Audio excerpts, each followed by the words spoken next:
যদি হঠাৎ করে একদিন হারিয়ে যাই, কেউ কি খুঁজবে? হয়তো না। যদি আমার আইডি থেকে ভিডিও পোস্ট করা না হয়, কেউ কি মিস করবে? হয়তো না।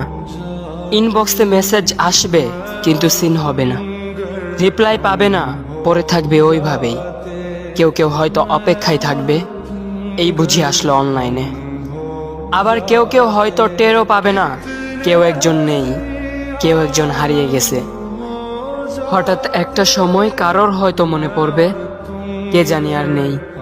কষ্ট করে নামটা সার্চ করবে, পুরনো ভিডিওগুলো দেখবে আর ভাববে হুট করে কোথায় চলে গেল।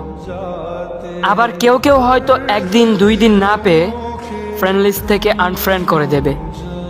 যখন আমি থাকবো না, তখন আমার স্মৃতি কারোর মনে পড়বে, হয়তো পড়বে, আবার হয়তো পড়বে না। তবে হারাতে হবে, হারাতে হয়, হারিয়ে যাওয়াই নিয়ম।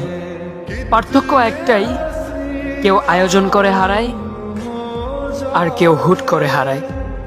আমি না হয় হুট করেই হারিয়ে যাব।